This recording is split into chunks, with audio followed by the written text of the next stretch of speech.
Alright, so really nice drone pulls from Life. He saw that really early SCV and he's like, he sensed something was up. That's just Life's 6-star sense. Pulls these drones, catches that bunker trying to go up, and he's going to pull these guys. Could you make the game full screen, please? Thank you so much for the donations, guys, but just let me know if you want them donated or not. I'll probably be donating them, but we'll see. Refunding them, I mean. Anyway, sick micro here, guys. Really sorry about the technical issues before. What we are going to be looking at is basically Life has only lost one drone. Nice spine crawler here because he knows he needs to completely deny what's going on. Also, it was just a handy way to save that drone. Look at this, only focusing on getting out the queens, the zerglings, still mining gas here as well, just with one guy, but mainly focusing on minerals because he knows he just needs to hang on. And as he's holding this, he started up 6 zerglings on the other side of the map. So at this point, we do see Taeja killing so many units, and the hotkeys on the replay just screwed me, sorry guys. Jeez, this is like the worst run through ever. Oh my god. I'm sorry guys. Let's fast forward back up to where we were. It's cool, it's a pretty chilled show anyway, it's just replay analysis mainly. Even if it is the best game ever. So at the end of that, what's he killed?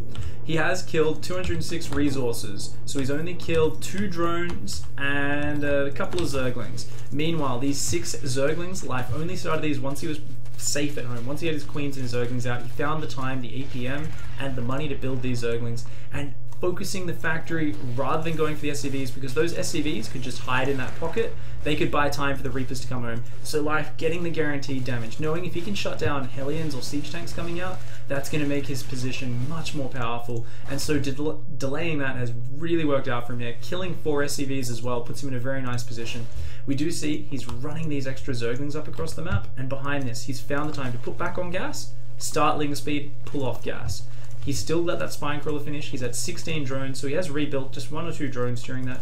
And what's he doing? He's just saying, I've still got to make this work. I've cancelled your factory for so long. I'm going to build queens. I'm going to build more zerglings. Taeja tickling this hatchery with that tiny Reaper damage. Life just buying a bit of time for himself. He knows he needs to keep this queen alive. He just needs to buy about 30-40 seconds for that ling speed to finish.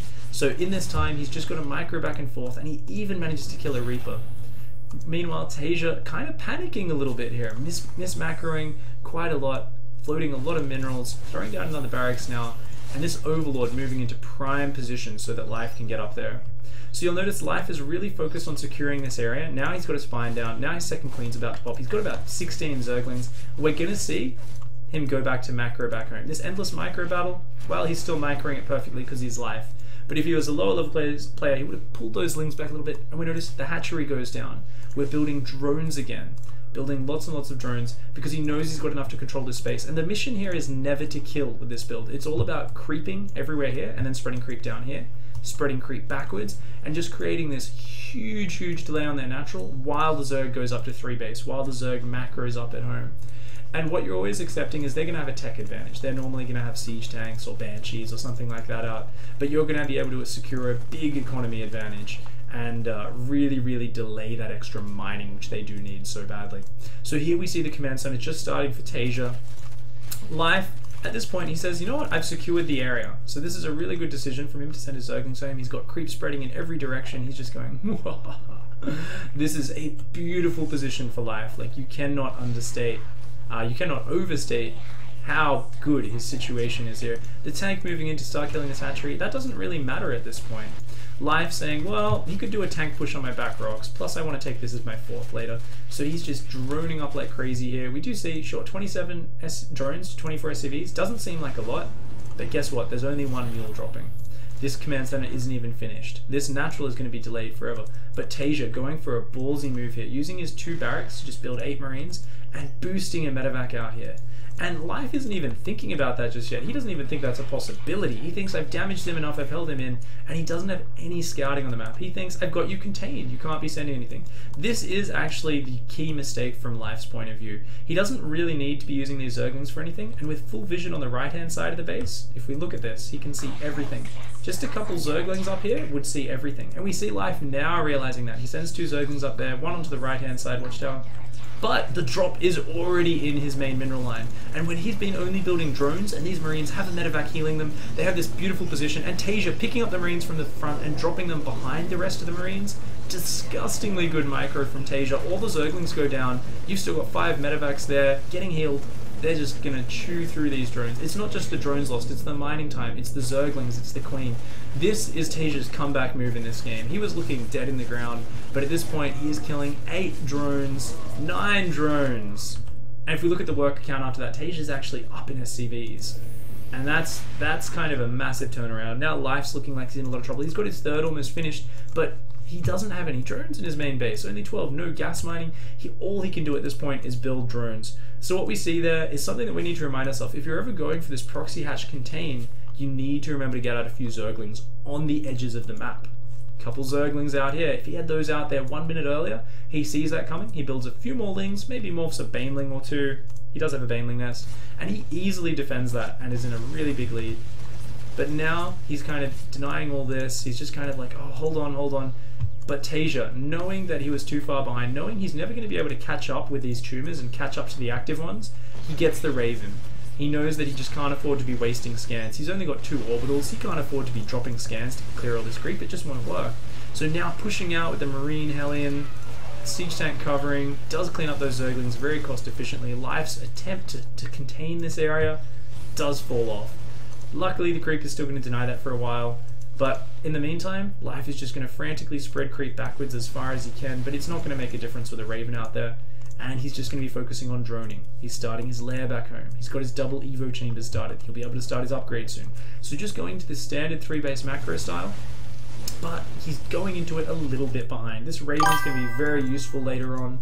We are going to be seeing more Banshees coming out, and actually cloaked Banshees now.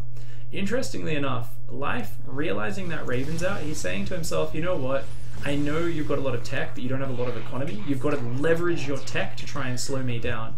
So he thinks, well, you've got a starport with a tech lab on it. What can you follow that up with? Probably Banshees. He hasn't seen them at all, but he builds a Spore Crawler here.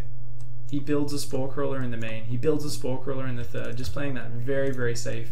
And we do see these Banshees now coming out. After Taeja clears the vision, he's just pushing down this right-hand side. He's going to come and do some harassment with his Banshees and Hellions. Life, meanwhile, focusing a lot on just building up drones. He is going to be basically going, alright, this is pretty chilled now. I'm in my comfort zone. I'm just being safe against everything. I've just got to get up to these 6 gases. I've got to get up to that spire. I'm starting my Baneling speed, my 1-1. You know, I've just got to hang on for the moment. The Banshees come in, they pick off a Spore Crawler, pick off a drone, sorry, but are denied by that Spore Crawler. And at this point, Life is, he knows he's behind a little bit, but he's kind of starting to stabilize. His creep on the left-hand side is being stopped, but he does have some Queens that are going to start re-spreading that down here. Kind of pushing these Banshees back, feeling very safe on his 3-base. Meanwhile, Taeja on the other side has his 3rd orbital up. And once again, we see a very interesting choice from Taeja. Ooh. Still trying to get some work done down here, trying to get some pressure. Does kill a Queen, almost loses his Banshees though, so he's got to be very careful here. Oh, this other Queen, gonna get a Banshee before it does pull back, but losing some Zerglings for his trouble. So the interesting choice I wanted to talk about was over here with Taeja's production. So what you guys are looking at is constant production, you know, lots of add-ons finished, Widow Mines on the way, Marines, but he's only got 2 barracks. He's only just adding more barracks now. And this is almost a bit of miss macro at this point. We see Taeja floating a lot of minerals, and he really does need those barracks. But earlier on, a minute ago, when he chose to delay those barracks to build more units, rather than, say, building some extra reactors in preparation with these buildings, he knew that Life was kind of weak and Life was going to be greedy to catch up. So he knows he needs to do damage now. So he's boosted up, he's got these 12 Marines, he's got Stim finished, he's got a Siege Tank, he's got a full energy Raven. This kind of ramshackle force, but it's at a timing where Life isn't quite ready for it. And we see Life going forward with just a few units into Siege Tank range. This is a point where Life makes a few key mistakes as well. Life is in an okay position, but he needs to hang on. He can't engage this half-assed. Those Banelings blowing up a couple Hellions, but other than that, getting gunned down really well. The auto turrets absorbing so many Zergling hits. And Life needed to just pull back a bit. Taeja wasn't pushing onto the creep. He wasn't pushing right up to attacking the hatchery. And Life overextending here, getting a bit over eager to crush this push, when he does have a lot more production right now. If we just pause the game for a second, let's look around. Full saturation. Full saturation. full saturated 3 base up against, on the other side of the map, just 2 bases. And like I said before, not many production facilities. He's got a lot of extra barracks coming down now, but he's only building 3 Marines, 2 Medevacs, and 2 Widow Mines at a time. That's not a scary production when you're looking at 3 hatcheries and a macro John Madden, John Madden, John Madden, John Madden, John Madden, John Madden, John Madden, John Madden, John Madden, John Madden, John Madden, John Madden, John Madden, John Madden, John Madden, John Madden, John Madden. Sorry guys, because it's a show, I am gonna... If can you guys just please don't spam. Thank you RB Power for the donation, but please don't spam it so long. You guys can still throw in the funny messages, but I would really appreciate it if you guys don't interrupt too much with long messages. Anyway, back to this. I was saying 3 hatcheries, soon to be a 4th and a 5th hatchery, producing non-stop Ling Bane. That's going to overwhelm this shitty little force very easily. So let's go back a little bit. Let's watch this engagement one more time, and let's look at how Life could have handled this a little bit better. So as we said, Life's army supply, it was down a bit, but he had a good number of Banelings. He had Speed Banes. Were Banelings really what he wanted to deal with this force with? They help. He needs a few in there. But with the Siege Tank there, the Banshees, and so many Hellions, probably just wants enough Zerglings to fully surround everything. Now this little move forward is a little bit of a mistake. When they've got a Siege Tank, you don't want to send forward little groups of units. And we see here, Taeja is poking forward very aggressively. He's being very frustrating. But I think Life feels a little bit like he needs to hold on to this fourth more than he really does. He could afford to cancel that and let it go. Likewise, he could kind of move forward, pull back a little bit. Because of that Siege Tank, like at this point, I really think he should have pulled back. Take the Siege Tank shot. I think he felt the pressure from that Siege Tank shooting his army, and he kind of went, oh, I've got to break this or the Siege Tank's going to do too much damage. But I think losing that hatchery would have been completely fine, because when you're faced with losing a battle as one-sidedly as this goes, like Taeja just wrecks this fight so hard. The Banshee racking up kills, the auto turrets. These Marines are all like 4 or 5 kills, 3, 4, 6 kills, you know. And now we've got Mutas out, now we've got more Zerglings out. If we just waited, or if we could defend a bit further back, we would have been such a good position. So I think we did see an overextension from Life in that battle. We did want to put a hatchery down there, and we see, look at this, because he's overextended and thrown too many units, Taeja just pushes in here, he senses blood in the water, and he goes in and he gets so much damage there. On the downside, what has Taeja forgotten here? He got up to 1,200 minerals there, because his production's been stopped, and he's kind of just in the normal flow of, well, normally I'd be doing this sort of push off 3 base, and I'd just be queuing up my Marines on those 5 barracks, but he doesn't even have the reactors done. He's just adding the extra reactors now, queuing up the Marines, and he hits an absolutely brutal supply block at 120 supply here.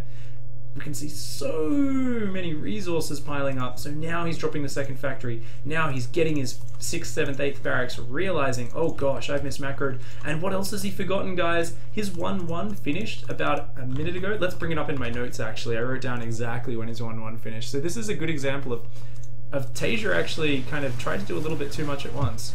So let's pause for just a second so we don't miss too much action. And Taeja, his 1-1 finishes at 1640. And his 2-2 isn't going to start again until 19 minutes, which is just, that's so bad. So Taeja's really had his macro thrown off and screwed up here. Life, on the other hand, in an atrocious position at just 60 drones, immediately knows, I need to counterattack. He has realized his opponent's on 1-1, whereas he's on 2-1, almost 2-2. So he knows he's got one thing going for him. Cost-efficient, fast, mobile units. He's got Mutas, he's got Zerglings, he's got Banelings. But notice how he builds those Zerglings, he builds those Mutas up and starts counterattacking before he even resaturates his natural. So he's actually going, you know what, if I let him just push across the map, push into creep, dictate the pace of the game, dictate where the battles happen, then I'm just going to lose over time because he's just got so much more production, so much more stuff, so much more income. Even if I've got an upgrade lead, that's not going to help. He knows he needs to be buying time for himself. He needs to let that superior Zerg economy kind of catch up over time. He needs to do these counterattacks. Going in there, only getting 4 SCVs for 2 Mutalisks, quite a bad trade, but we see planning these counterattacks. He did that earlier counterattack where he made all the SCVs run away. Now trying to run Banelings in here. He's just trying to buy time. Taeja is defending them beautifully, but what is this buying for Life? It's forcing units to stay at home. It's buying time. This army's kind of, Taeja's busy doing other things, so it's kind of meandering around the middle of the map. And what has Life managed to do in this time? He's resaturated his third, and he's dropped a fourth base. This is the point of the game where we can't learn too much from it other than the general idea of if you're really behind in Terran, against Terran, try to counterattack a lot. Try to find those good engagements. Attack where their army isn't. For Life, it's a matter of attack in 4 places where their army isn't. Leverage your superior mechanics. Leverage your absolute ownage of this game. And look at this. Can he fight this army? No. But using his mechanics, he can keep going up to it, forcing the Widow Mines to reposition, forcing so much APM out of Taeja. And Taeja's starting to get a little bit frazzled. Taeja getting supply blocked once again on 177 supply. No supply depots even started. We can see that Life here is basically, I would say, leveraging, and a lot of Zergs will feel angry that I say this, the fact that the Terran mechanics are harder at this stage of the game. If the Zerg counterattacks in many different positions, the Terran actually has, it's so hard to keep these Widow Mines in a good position. It's so hard to keep attacking and defending the multiple positions at the same time. But we see Taeja just doing it brilliantly here, just having a few small macro slip-ups behind this. These Banelings just getting absolutely obliterated. Life trying to go in with small squads, but Taeja just has this beautiful Widow Mine spread back here, and Life just cannot fight this. He knows he needs to find a different angle. He needs to keep going forward and buying time, going around buying time. He just doesn't know exactly how he's going to make this work. And now, coming around with his army, this is the key point in the game, guys. Life is so far behind. He's so down on supply, so down on army supply. But look at this. He's beating the Terran army, even though it's better than his. What did we just witness? What the hell did we just see? Now they're at even supply. What the frack just happened? And this is something which, playing Terran recently and learning it, I've come to respect a lot, which is his Widow Mines were way out of position. Let's go back, let's watch that fight again. I wanna show you guys how bad the situation was for Life going into that fight.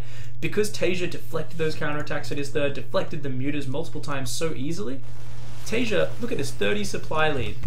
He's got, sure, he's down 8 workers, but with mules, he's still up in economy. They're both on 3 base effectively. This 4th is just finishing up here. So we go through this stage, Life is trying to buy time, not really making any headway. Taeja is just marauding back and forwards around the center of the map, saying, you will not fight me where I'm not. I'm going to keep putting active pressure on you. I'm going to make it so hard for you to do anything. And then he moves down here, and he sets up this amazing spread down here.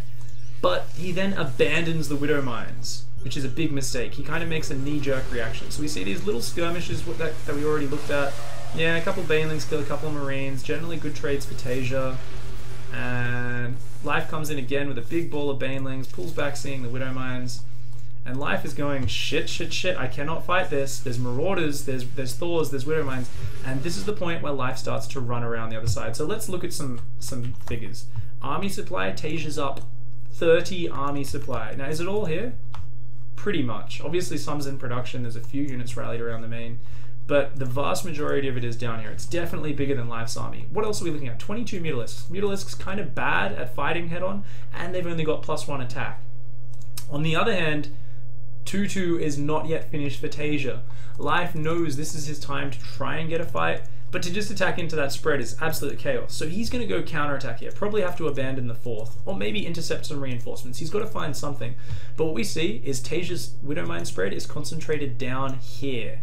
His Marauders are down here. And what we're going to see is that Taeja makes a panicked reaction. He scans, he sees where Life's army is, and he moves all his Marines back. This is a pure Marine army at this point. 1 Banshee, a bunch of Medevacs, 1 Thor that's kind of lagging behind. That does not do well against Speed Banelings unless you have a Marine for every Speed Baneling and 2 Marines for every Zergling. And we see in this fight, we're slowing it down. 1 Widow Mine gets an amazing shot, kills a Mutalisk and 7 Banelings. But after that, there's no Widow Mines. They're all down here, out of the battle. These Banelings, look at how much they're having to clump up to actually make contact with the Marines. And this is an absolutely brutal fight for Taeja. He should have dominated there. Even his +2 attack finished during the fight. If we press back, we can actually watch exactly when that finished.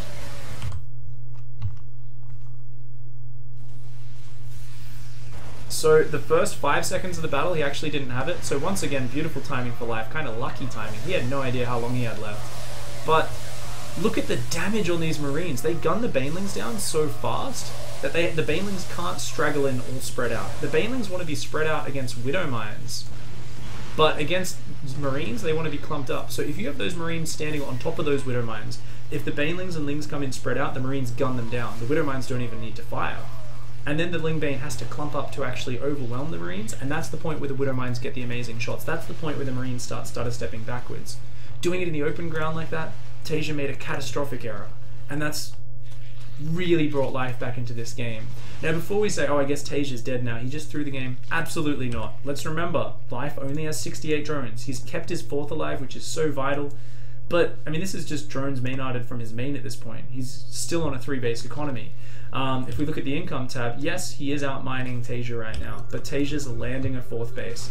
Taeja is starting +3 attack. Taeja still has this incredibly high-tech, scary army. He just needs to rebuild that Widow Mine count. So Life still is forced to counterattack. And this is where Life once again is going to start showing his prowess. Oh, except when those Widow Mines just obliterate his counters.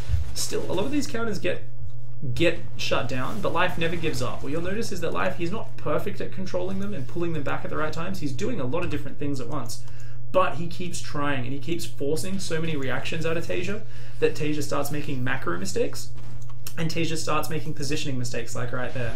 So the counterattacking with Zerg, it isn't always about finding something to kill. A lot of the time it's about making the Terran pull back. It's about making the Terran reposition. It's about making the Terran uproot and then root Widow Mines.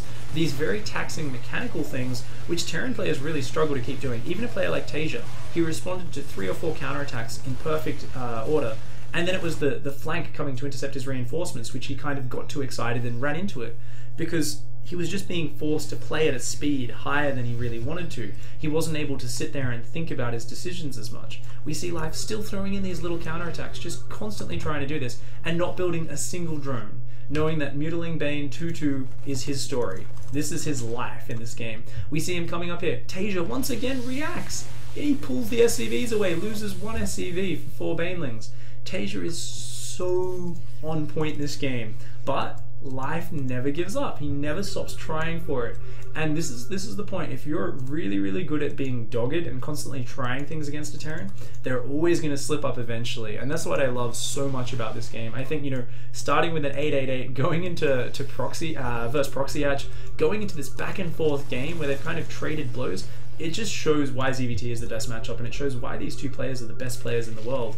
Now at this point, look at this. Taeja, not only is he paranoid from all these attacks, he's dropping scans everywhere to figure out where the army is.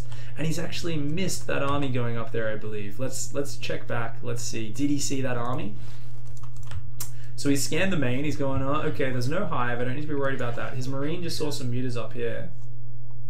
And he's going to drop a scan there. Okay, no units there. And he drops a scan up here. And he's just missed this huge counterattack of Lingbane Muta. So this was beautiful. The mutas went ahead, they cleared the Marine scout that was watching for it, and then he's run up there. Taeja has no idea about this counterattack. Meanwhile, what do you do when you're Zerg? You split off a large portion of your army to counterattack when you want to do a sort of base trade move, but you don't reinforce to it. You always reinforce to your main army. The reason a base trade works so well against Terran with these sort of compositions is, guess what a Terran Nightmare is? A Terran Nightmare, it involves speed banelings, it involves creep, it involves the bio being on the creep and the speed banelings existing. It is the hardest situation for a Terran player to micro. Even if they're pre-split, their units become quite cost inefficient. So even if you're way down, look at this army. This is not a real army. It's maybe 30 army supply. Not even that, probably.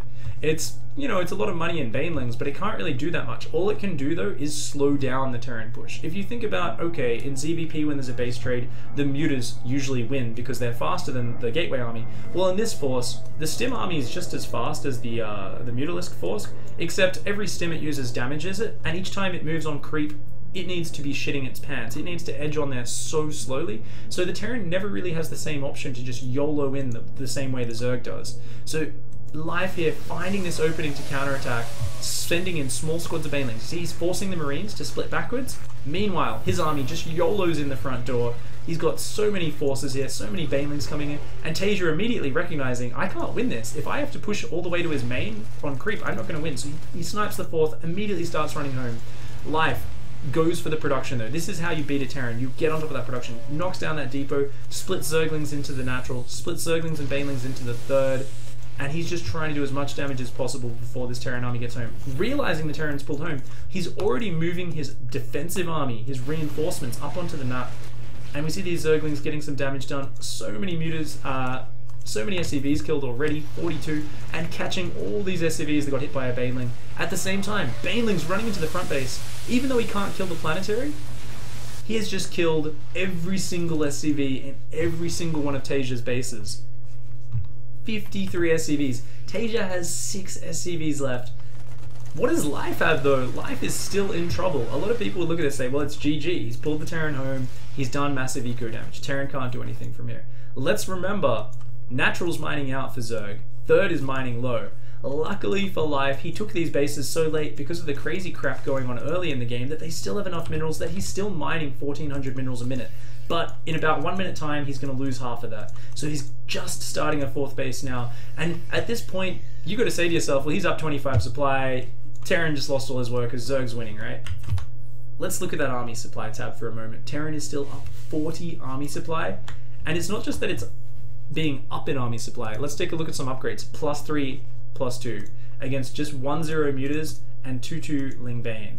He's still got a Thor in his army, which he's left behind his missile turrets, unfortunately, and Widow Mines, and some medevacs though. So this army is still a very high-tech force, which can easily defeat Life's army off creep. And if we actually look at Life's ground army, what's he got? 22 Zerglings and 9 Banelings? 12 more Banelings morphing. That's nothing! That's like the equivalent of like 6 Marauders. It's basically the equivalent of just the Marauders in this army. So what does Life do in this scenario? A lot of players would say, just build Ling Bane. Just build Ling Bane so I can defend and hang on. But Life, being the ballsy, crazy bastard that he is, realizes, wait a second, if you've got low economy, you can't afford to build missile turrets, that's for sure. And I need to buy time to get more bases and to kind of extend my advantage, having, you know, 68 drones over 7 SCVs. So he's building pure Mutalisks. Any other player at this point would say, let's build Zergling Baneling and do what I was talking about, defend on creep. Defend on creep while countering with what mutas you have. But Life is just massing these mutas out, going forward, trying to defend here, realizing, oh crap, that was an atrocious trade, having to cancel the base, having to pull back. But Life still building Mutalisks, and he's got 24 Mutalisks. They can't do anything to this army in a head-on fight. But Life now pulling them back, saying, you know what, if he does charge onto creep, if I just kill his army, because he doesn't have much economy, I can make this happen. Taeja, sensing this, pulls back and kind of starts to rebuild those SCVs. He's up to 13 SCVs now. What a bloody amazing grand total that is. Life is like, okay, what am I going to do from here? I've got 27 mutas. I've done the craziest thing and off no ground army against 100 army supply Terran. I've built only mutas. Now I've got a ball up. Now what can I do? 2 more hatcheries go down, and pure Ling Bane. And even starting Flyer Carapace just because he's Life and he's an insane bastard. This is absolutely beautiful play from Life. But let's think a little bit about Taeja's situation as well. What does Taeja have to do from here? Taeja's caught in a bit of a situation where he's saying to himself, well, your natural and third must be mined out. But maybe he didn't realize that there was still mining left there, because normally at 28 minutes into a game, mining's kind of run out on your natural and third.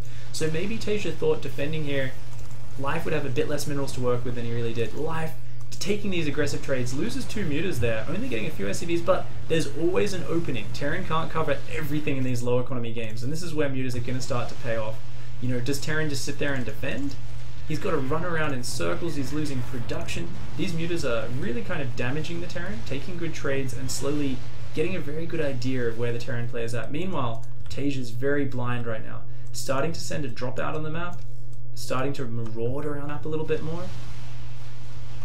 But Life here, seeing these oversteer marines, getting on top of them, he's just going to keep using these Mutalisks, keep going around the map, keep trading, and finding this way to pull the Terran apart. Terran can't afford to build missile turrets. Even just leaving a lot of marines in his main enough to deal with this would give Life so long mining 2 bases that it would be a bit of a questionable decision. I mean, Taeja has plenty of minerals to work with, he just doesn't have the workers to mine them. So Taeja now going for the drop down here, going for the big ground attack down here. Some nice Banelings come in, they get a few decent hits, but generally the splitting just kind of gets a very good trade. But in the midst of this, Life finds an opening. There is always an opening when you've got this many mutas against a low eco Terran. And even though Life's taking really bad trades here, he's already split his units up in preparedness for this drop on the other side. He's going to lose 1 base over there, but he's killed most of the bio while killing the economy. And even though Taeja is still equal on army supply, we're seeing his economy start to get whittled down.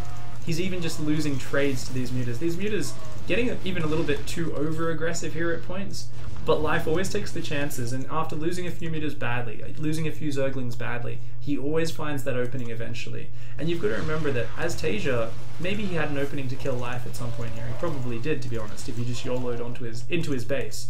But it's so hard for the Terran player to know that, and there's always this idea of fear, which keeps the Terran player back, and Life always capitalizes on this. He always says, you know what, if I'm just building Ling Bane and defending on creep, you're not going to be able to finish me.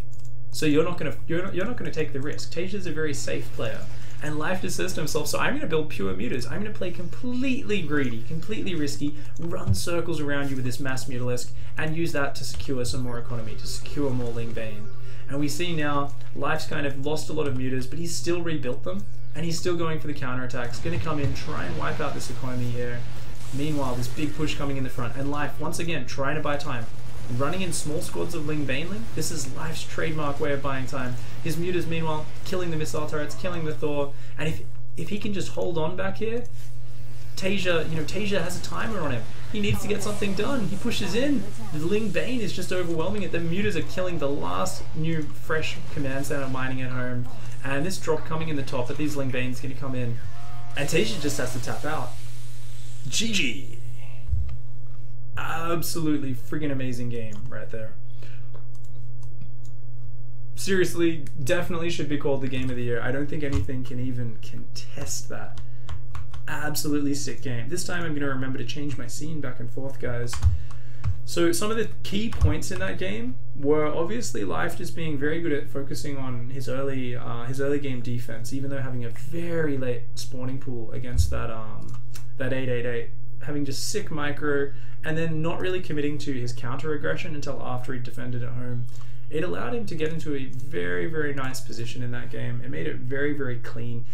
And I mean, there was a few little errors in the follow-up to that. So if we remember what happened is, if Life actually had sent Zerglings out to watch for drops or Banshees coming down the left-hand side of the map earlier, he would have been ready for that drop. He would have been so in control of the pace of that last game that he just would have rolled over it almost definitely. But as it was, he was a little bit behind after that drop came in, and then he got a little bit overeager trying to fight that beautiful auto turret, siege tank, 2 Banshee, Marine stim push, plus the Hellions, and he lost his 4th, and he lost a lot of army, and he lost drones in his natural. So that was a really, really bad decision from him to try and engage there. We need to, if we look back at that situation, and he just kind of says, okay, I'm going to cancel my 4th, build one on the other side, keep building up army, I think Life just rolls through that game in an absolutely commanding fashion.